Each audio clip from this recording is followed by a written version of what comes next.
Report, featuring Amy Shrader with REMAX Real Estate 10 and Kim Swann with Union Home Mortgage. We are going to be broadcasting to you weekly, and each week we plan on featuring someone from a local business to discuss their business here in Morristown, what they do, what they offer, to try and help our local businesses out. But today we're going to talk about the real estate market, what happened in 2022, and what do we think is going to happen in 2023. So Kim, I'm going to let you start us off with that big question that I'm sure you're getting every day. What are rates going to do in 2023? Well, and it's kind of like, you ask that question to 5 different people, and you're probably going to get 5 different answers. But mainly, I think the most things that I see, is interest rates should stay about the same as what they are now. They're not really expecting them to jump up a lot. One thing I like to point out, everybody thinks that when the Fed meets and the Fed raises their rates, that raises mortgage rates.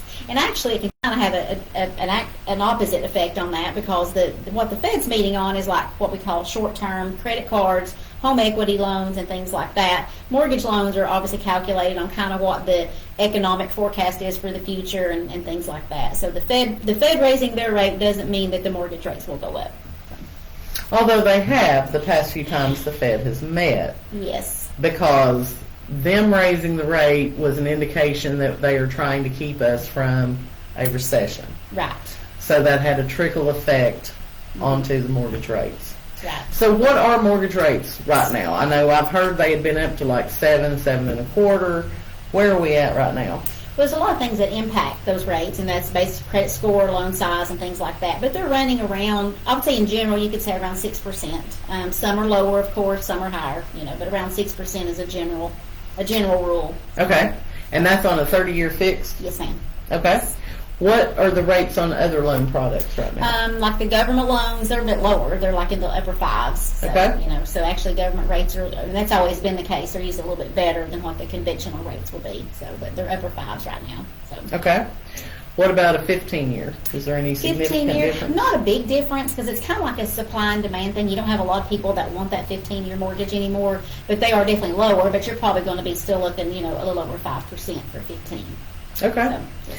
Does your company offer adjustable rates? We do offer adjustable, and that's just something, obviously we like to have that conversation with those people that says, hey, do you realize what this adjustable rate is?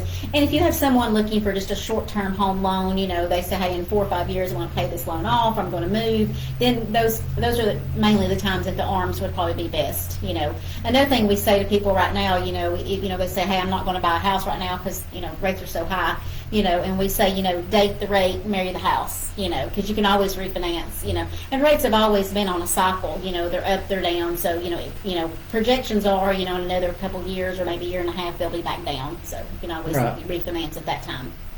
And the marry the house, date the rate, normally that's not going to apply to first-time home buyers, because if you're not putting a whole lot of money into the equation, if prices drop a little bit, they're not going to have that equity to refinance. Exactly. So, yes. Okay. So, do you have like 5 and 7 year ARMs? Or? We do. And they're not a lot lower right now than what the others are. Back, before with the housing meltdown, they would be really low, and then the government kind of, wanted to use that as part of why a lot of the things happened back in 2008. So they're going to still be probably on the 30-year loan, which will be fixed for 5 years. It's probably going to run you still, 5.5. So, oh, okay. Yeah. So not as good, So. And I know that adjustable rate mortgages do scare some people because of what happened in 2008. Back in 2008, I was still doing mortgages. So the problem was people were doing 228 mortgages, meaning it was fixed for 2 years, and then it could adjust the rest of the time. And so a lot of times those 228 ARMs had a 3-year prepayment penalty, so you couldn't refinance after that first adjustment. Or, the whole thing was, like we're saying, marry the house, date the rate. At the time, we would say, well, this is just to get you into the house with no down payment, and then you can, work on your credit, and you can refinance and get a better rate on a 30-year fix.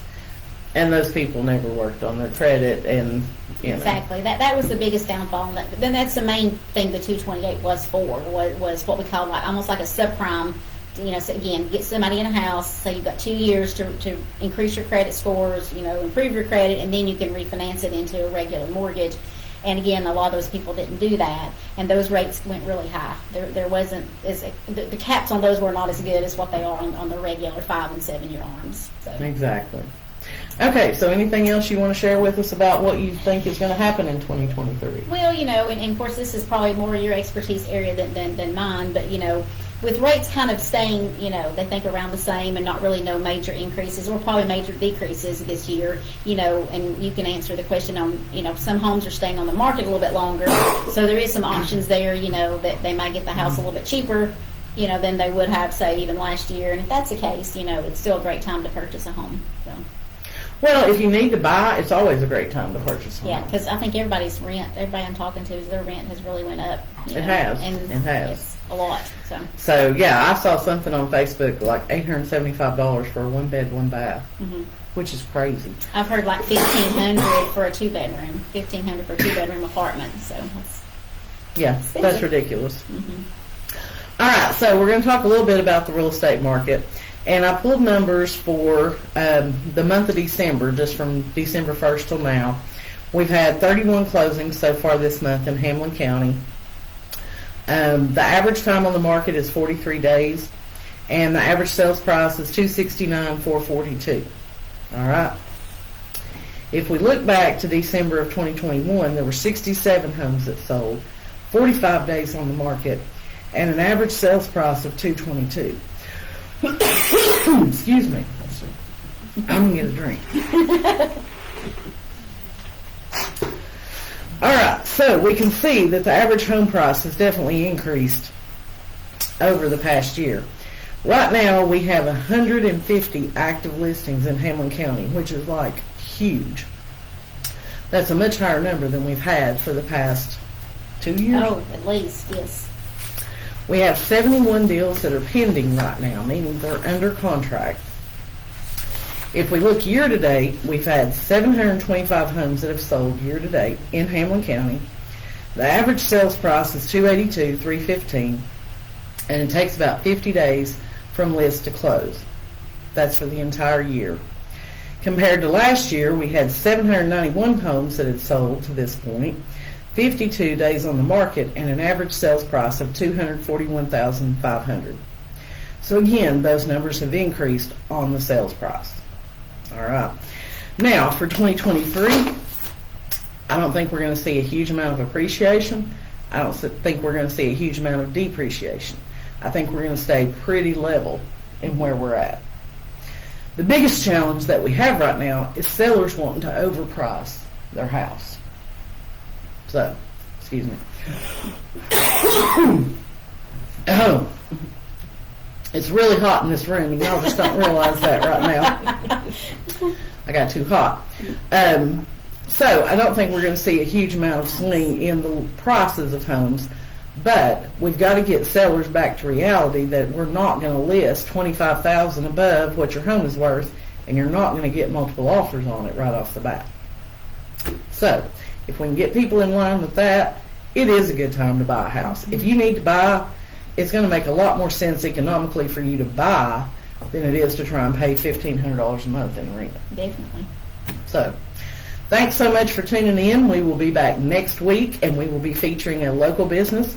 If you own a business here in Morristown and you would like to be featured on our show, please send me a message or leave me a comment. We'd love to get in touch with you and have you on board. Thanks so much.